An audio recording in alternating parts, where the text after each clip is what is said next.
Praise the Lord. இன்றைய பலப்படுத்தும் வார்த்தை உபாகமம் 7வது அதிகாரம் 6வது வசனம். Deuteronomy chapter 7 verse 6. உன் தேவனாகிய கர்த்தர் உன்னை தமக்கு சொந்தமாய் இருக்கும்படி தெரிந்து கொண்டார். The Lord your God has chosen you to be a people for his own possession. ஹல்லேலூயா. கர்த்தர் நீங்க அவருக்கு சொந்தமாய் இருக்கும்படி உங்களை தெரிந்து கொண்டார்.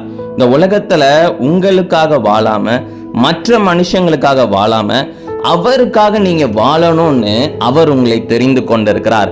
அதற்காகவே உங்களை அவர் உருவாக்கி இருக்கிறார். அவர் உங்களை அழைத்திருக்கிறார். நீங்க விலையேற பெற்றவர்களாக இருக்கிறீங்க, விசேஷித்தவர்களாக இருக்கிறீங்க. காரணம், கர்த்தர் உங்களை தெரிந்து கொண்டிருக்கிறார். நீங்க ரொம்ப ரொம்ப ஸ்பெஷலான ஒரு பர்சனா இருக்கிறீங்க. கர்த்தர் உங்களை கொண்டு தேசத்துல ஒரு பெரிய காரியங்களை செய்ய போகிறார்.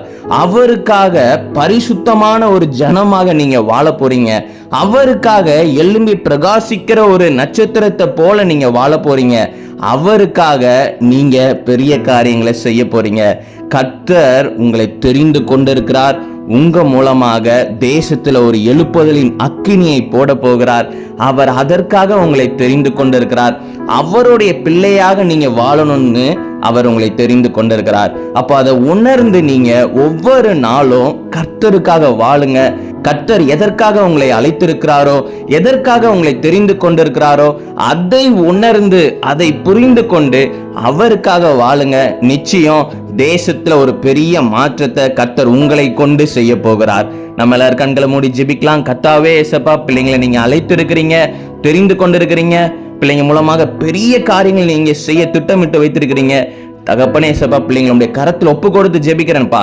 நீங்க தகப்பன இந்த உலகத்துல இருக்கிற பாவத்துக்குள்ள பிள்ளைங்க சிக்கி கொள்ளாதபடி நீங்க வேலையடைத்து பாதுகாத்துக்கோங்க. பிள்ளைங்களை கொண்டு பெரிய காரியங்களை செய்யுங்க. நீங்க மாத்திரம் மகிமைப்படுங்க.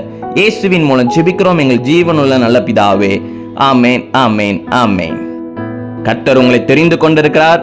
பரிசுத்தமாக வாழுங்க, உண்மையாக இருங்க. கர்த்தர் உங்க மூலமாக அவருடைய ராஜ்யத்தை கட்ட போகிறார்.